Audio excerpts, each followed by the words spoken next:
sense of a little bit of an insecurity is the fact that, yeah, like there are all these women like throwing themselves, but me, like the past 10 years, like I don't have any of that.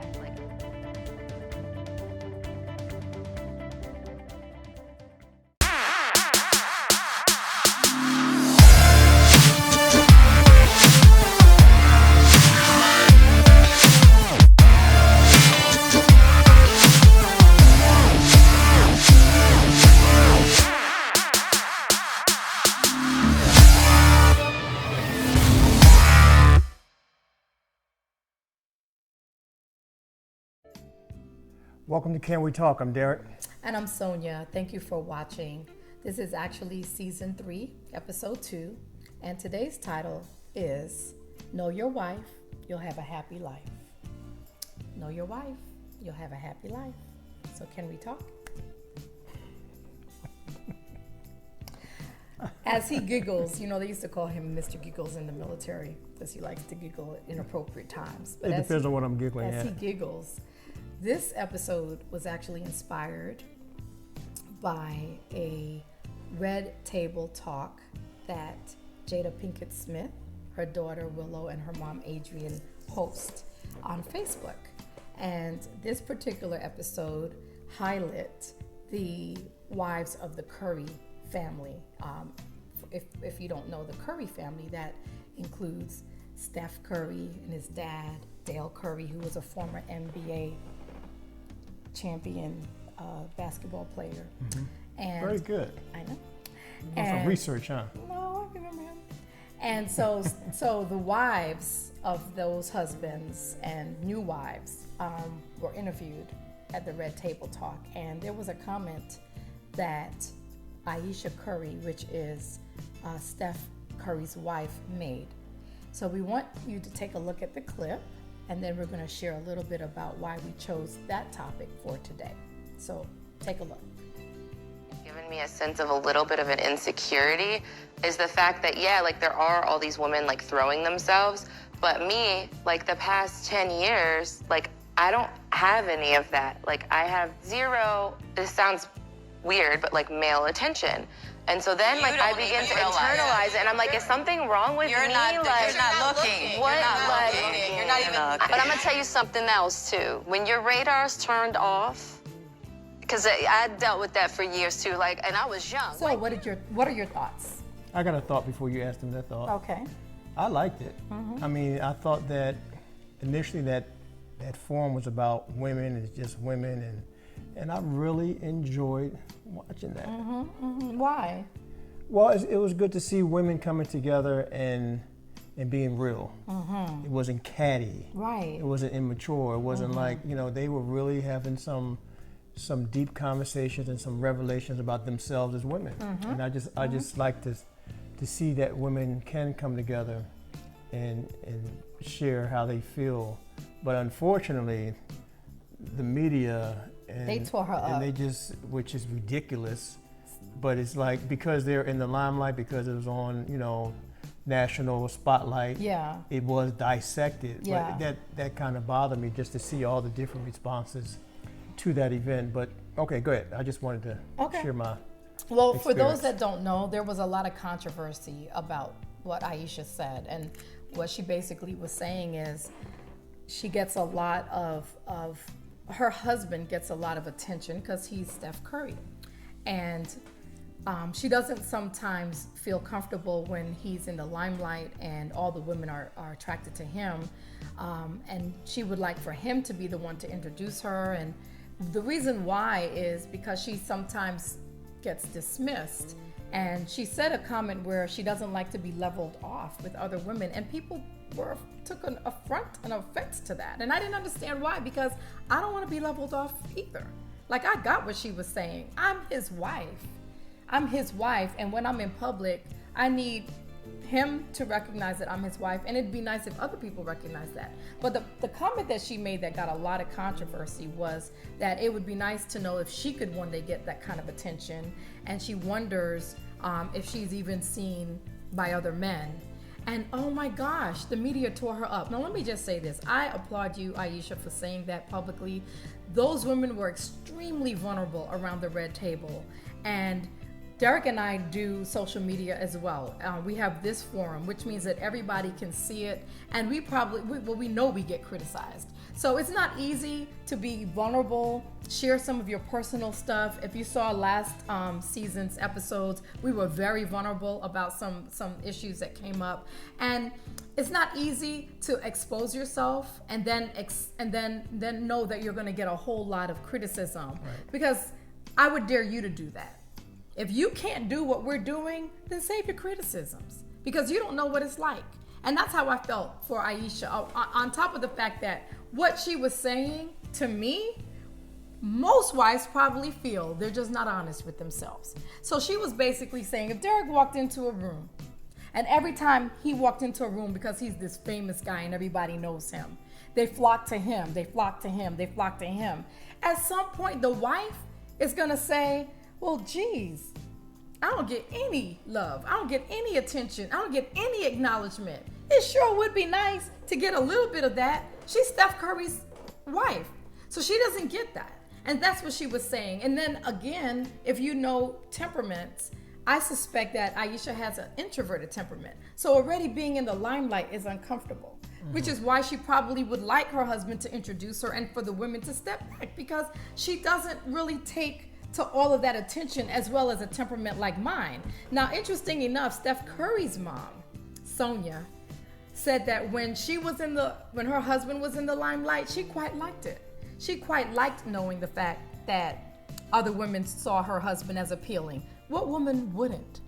Okay? So I loved their honesty. It is just so unfortunate that what she said was misinterpreted and misconstrued, and it caused her to be attacked. And I hope that it doesn't stop her from being honest and open in the public view, because I honestly think that she opened up a door of honesty that a lot of women, if they were honest with themselves, would admit for themselves. Right. Now, you got to know temperaments. That's why the title is Know Your Wife, You'll Have a Happy Life. See, when Derek and I first got married, he didn't really know me. He learned about me through the years of marriage, so he knows that I'm an extrovert.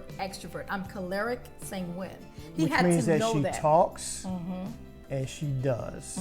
She does and she talks. She does. I do. You say I does? What school did you go to? I know, right? I Well, I does. was picking up your word. You said she does, and I kept the context. What, really? I do, and I talk. So she and I have to know that, because if I don't know that, well, it did drive me crazy early in the marriage. My gosh, Derek used to try to harness me. I tried to put a muzzle on it. He did, y'all. And I He couldn't literally- muzzle it. He couldn't. And then of course we learned about our temperaments, and I learned about his. Derek's temperament, he's phlegmatic choleric. So he doesn't like the limelight. Which means I watch and I do. Right. So he was watching all around. He was watching people watch me. And he didn't like sometimes what he saw, but I'm not watching because my phlegmatic temperament is third. So I'm not watching. Right. So get your temperament test. Yeah. I mean, it's so Yeah, significant. do that. But I want to tie into... Email us if you want to send it to you. You have to know, but I want to tie into Steph knowing his wife. Yes. So which I love what he did after that whole thing came out. He went on his Instagram and he responded. And this is what he said in his Instagram. Steph Curry said through Instagram that proud of you for being authentic and putting yourself out there, not being afraid of the potential BS and nonsense that could and did come at you. Way more positive than negative with all of this. Keep being you. I love you. And that's what he said. So his response to me was a man's response. And check this out. What a person responded to him on his Instagram. This is what Ask Trill AC said. He said, Steph played that exactly how he was supposed to.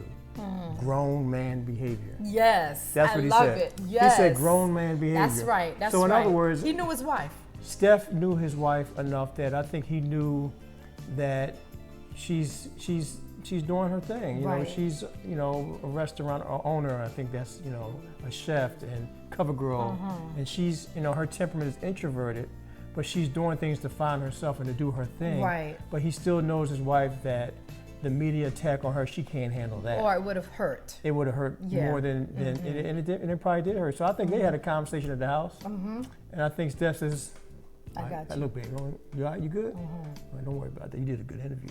All right, let me boom, boom, boom, boom, boom, boom. You put it out there, and I think, pulling something out of that. We're trying to pull something out of that as far as marriages. He protected his wife because he knew his wife. He knew her temperament. He knew how she was going to handle that. And I just applaud Steph Curry for responding to the media, and not just responding to the media, but he was publicly acknowledging her, and he was publicly saying, "I got you," and then he closed it out with, "I love you." Yeah. I mean, so that was a big move for him as a husband, and so I think that's what I believe some of the qualities of a husband should be, is knowing his wife and knowing her temperament, but also stepping up. We don't have the luxury of staying back and being passive and ignoring and not doing anything, because our wives really want someone to protect it. His wife wanted somebody to protect her, and out of all that other crap that they were saying, guess what he did? He protected his wife. And I think every woman wants a man to protect her. Absolutely. And that's why it's called grown man behavior. The sad thing about it is a lot of husbands, they aren't grown men when they say I do. They want to be, but they're not. And so they're not able to provide that same kind of covering and protection for their wives that Ayesha got. And mind you, they were high school or teenage sweethearts, so they have a little history. I think they were 15. But he grew into that. Well, he grew into that.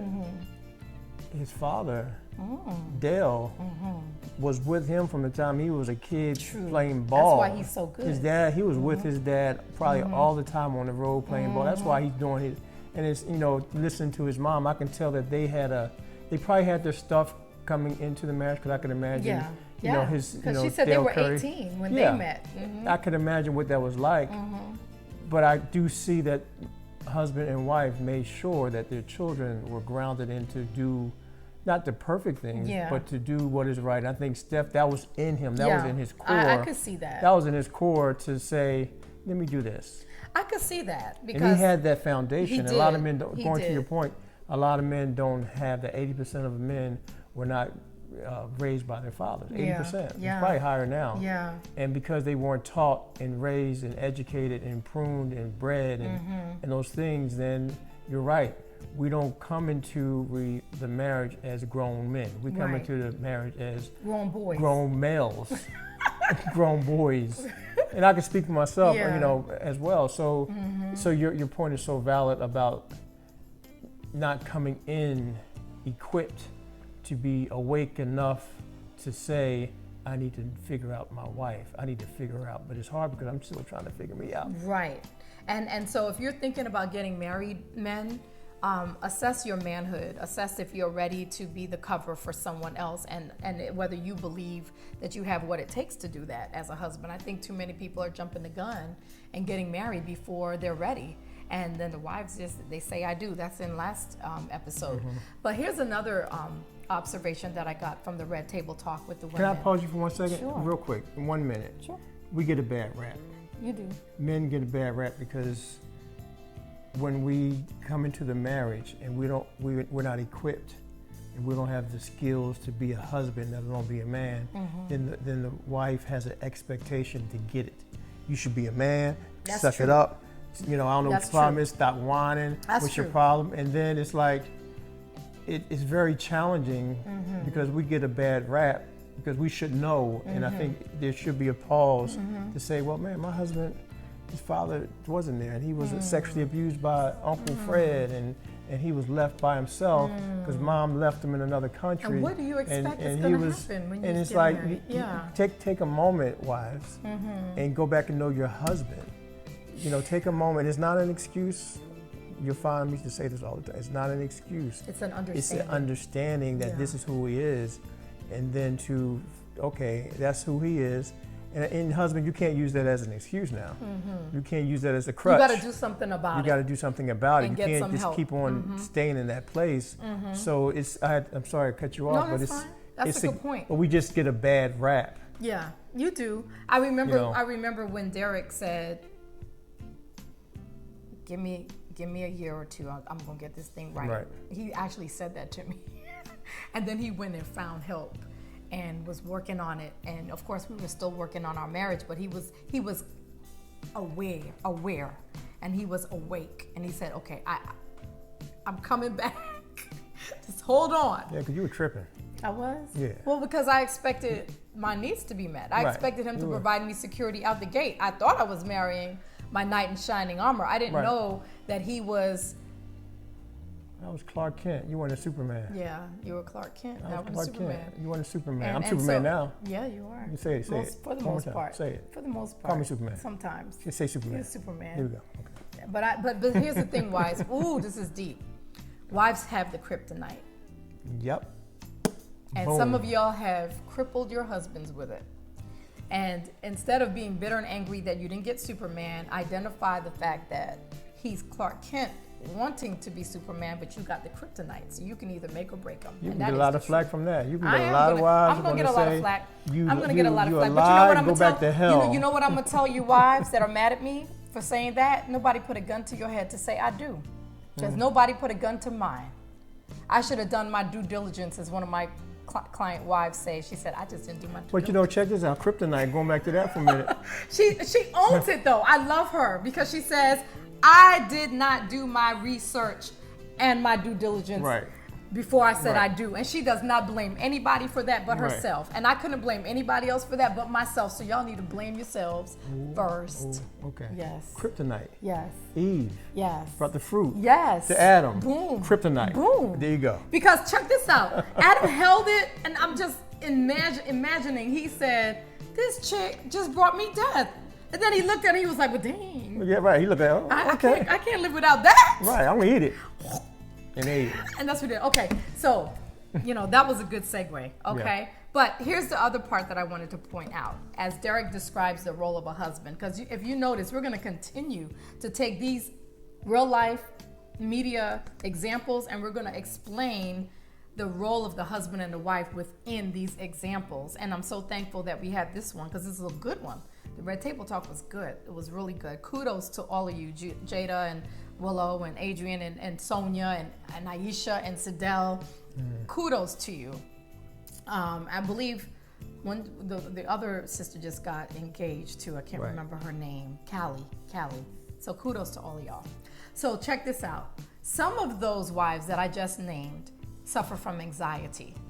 And I believe that Jada or Adrian asked Sidel, Steph Curry's sister, she has anxiety. She believes she suffered a concussion. She suffered several concussions from playing volleyball and believes anxiety came as a result of that. Right. Ayesha identifies her anxiety with just being in the limelight when she doesn't necessarily always want to be. And Jada identified hers as the same.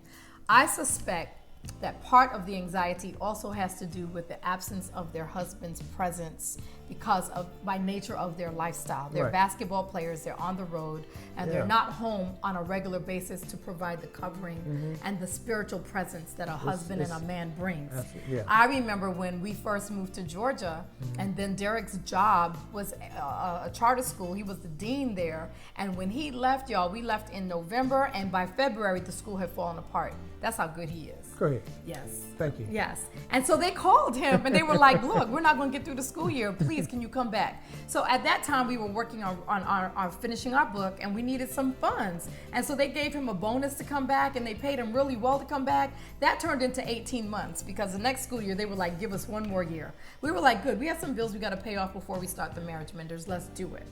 In the time that Derek was gone, Monday through Friday, because he always came back on Friday and left on Monday morning, in that time, I experienced anxiety in the house. I would be up watching the clock, listening, wondering what that noise was, having to and I noticed, I don't suffer from anxiety, but I noticed that I was more anxiety provoked Monday through Friday when Derek was gone. His presence is significant, y'all. And some of your husbands aren't traveling like Steph Curry and Dale Curry did and Will Smith does, but some of your husbands have been absent spiritually and absent mentally and absent emotionally. They're traveling. And that causes anxiety. They're traveling somewhere They're traveling else. somewhere else. Yeah. They're not going Yeah. to another state to play ball. So that's my theory But about they're the traveling. anxiety. And I mean, Yeah, I'm that's sure a that good there's point. some clinical reasons too. I'm not negating Right, that. But when your husband's not with you, see, it was not made for us to be apart. And I hope that, maybe this ministers to Jada and all y'all out there, because we weren't made to be apart. You're doing the best you can. It does impact under them. those circumstances. It does when the man is not present in the home. We So weren't it may made be to- some clinical yes, stuff. yes. But that thing is Yes. real. You mean, just Yes. imagine when your husband may go on a business trip or go out of town, or even just go somewhere. You feel Uncovered. uneasy. You feel Yes. something. Okay, I don't know. It's not just a physical. Okay, you're safe in the house. That's a big part of it. Yeah. But it's just that the presence. Yeah. And it's so heavy because that's going back to the Garden of Eden. Adam had presence in the Garden of Eden. Mm-hmm. That's when God did his thing with Eve. And it's so beautiful, wives, when your husband recognizes his presence and his dominion and not dominate. It's so beautiful when Derek walked into having presence. That means when he walked in the house, he was making sure he knew where all the kids were, where I was, what was going on in the house. He checked in, and that's a form of security for us as wives. Now, y'all can say what you want. You're every woman, you're independent, you don't need all of that. I don't believe that. I truly don't believe that. I believe that you have to tell yourself that to deal with your present situation. But if you have it and then you don't have it anymore, you'll understand what I mean. Because once you have that presence and that presence has to leave, then you understand. But if you never had it, your coping mechanism is that you don't need it. But I don't believe that. I believe that that's just a coping mechanism. I believe that God, in his order, created man first to provide that dominion, to provide that responsibility, to provide that accountability. It's been compromised because men didn't get their fathers, majority 80% or so, didn't get that. And so they've done with what they could. They've done the best with what they had. So, but honestly, I really believe it's real. Right. It's real. And I'm a choleric, sanguine, Brooklyn, West Indian, hardcore woman. I walked through Harlem, the worst parts, to do my internship when I was a social work student. I've seen the worst of the worst. I've seen crime, I've seen drugs, I've seen gangs, and I still felt like I needed a covering. And I got it from my father, and I expected it from my husband. And if you didn't get it from your father and you didn't get it from your husband, you may not be able to appreciate the value of it. Right. But it exists. So go find it. Get your husband straight. Help him. Help him. There's a clip that, as you were talking, there's a clip in the movie 300. Oh, yeah. I know that's your favorite And movie. It's so gory and bloody. but though. it's about men. I know, but it's a lot of gore and fight It's and about- violence. Yes, that's the kind of movies I like. I know. But Something's it's wrong with you. It is something. Well, something wrong with you too. Mm-hmm. Nothing wrong with you? I can give you. Anyway, there's a movie. Somebody likes all that gore. Watch the. There's a movie. I'm not touching. There, you were touching. Your arm was on it. There's a movie 300.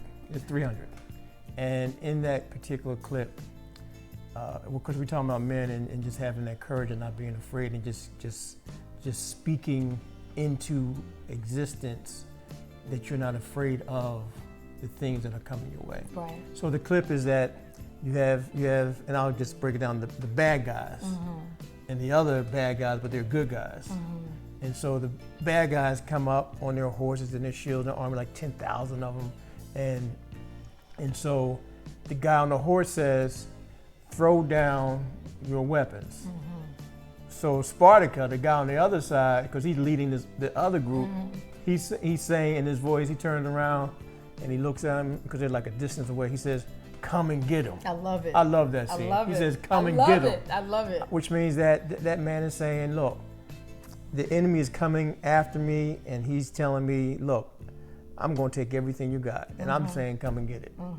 And then when he says that, all of a sudden the sword comes in the air and flies over and hits the guy in his chest and kills him. He falls off the horse. And then that's when they all come together and just start fighting. Wow. But the point of it is that going back to men and being able to have presence, he has to be able to breathe that in him, to say and look at something and say, come and get it. And say, no, honey, let me say this to social media. Yes. Let me respond this way. And that's what men do. Yes. Your voice is heard. Your voice is heard. Yeah. Yeah. And people heard Steph. I'm telling you right now, some of them men and some of the women fell back when they saw his quote. Because who doesn't like Steph Curry, right? They want to hate on his wife, but they love him. So he checked them. And I bet you they got quiet. Yeah. Yeah. So it's profound. It is. So what are we pulling out of this episode that we saw? Well, I really believe, one, you've got to walk into your manhood and role as a husband so that you can know yourself, and that way you can know your wife. And if you know your wife, you'll know what she needs. What Steph Curry did was what Ayesha needed. I'm speaking for her because I'm sure that helped her feel a lot better coming from an introverted perspective. And if you are able to assert that in your marriage privately and publicly, that is half the battle that you'll have to deal with when you're dealing with everybody else. Because in her home, she knew my husband protected me, my husband advocated for me, and he did it publicly. How many husbands can do that? And if you can't do that, get some help. Derek has a ministry on Marco Polo called Man Down, Man Up, Real Talk, and it's only for husbands. And some husbands are experienced at it, some husbands are learning, some husbands just started. But what they do on that forum, it's a video chat forum, is they talk about the struggles of doing all the things we just talked about. So help is there. So if you really, really need the help, wives, and you're watching this, your husband's not watching it, send them our number.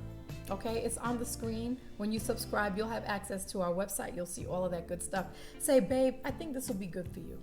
Because I'll tell you what, my husband is who he is today because another man mentored him. Okay? Another man mentored him. I couldn't mentor my husband. I can help him. I can love on him. But I can't mentor him to be a husband because I'm not a husband. And some of you wives are doing everything you can, but it's not in your role to do it. And it's ineffective because of that. So I say that to say, identify if that's your dynamic in your marriage. And if that's lacking, do something about it. Have a candid conversation. Ask your husband to watch this episode with you. And ask him, does he understand what we're saying about the role of the husband and knowing himself so that he can know his wife. Steph Curry did a great job. We applaud you, Steph. We applaud you, Ayesha, and all the other women on the Red Table Talk for being vulnerable, because you are going to take criticism. You're going to take a hit like we do all the time, and it's not easy to do what we're doing. So God bless y'all for doing it. Right. So let me, one more point. For the husbands, our wives need protection. We really don't have the luxury to be aloof, to be disconnected. We have to be able to spend that time, take them out on a date, tell them how beautiful they are. If they are not doing the things that they should be doing to upkeep their look or their essence, then it's okay to gently share that with them. But it's important that we don't remove ourselves because of what we may be feeling or what we may not be getting. We have to be able to verbalize it and say it. And so they want to feel special. They want to feel loved. They want to feel protected, valued. And so, and I don't know what was going on for her to say those responses about her, needing that. But it's too broad. Let's not even dissect that. Right. It's more so, as long as we as husbands are doing those things to make our wives feel like they are the best thing ever, then those needs will be met across the board. Well said. We would be remiss to clarify that happiness, when we say know your wife, you'll have a happy life, we'd be remiss to clarify that happiness is a byproduct of holiness, which marriage is, and healthiness, which is actually the fruit of a successful marriage. So we were saying happy life kind of lightly and loosely, but truthfully, the Right. title is Know Your Wife, You'll Have a Healthy Wife. Not a happy wife, a healthy wife in the marriage. Healthy wife. Spiritually healthy, emotionally healthy, financially healthy, and sexually healthy. There you go, boom, all four. So now that you know What you're going to do with it. thank you so much for watching. Give us your thoughts and your feedback. Don't forget to subscribe, share, and until next time, take good care of yourselves. Bye-bye. Bye.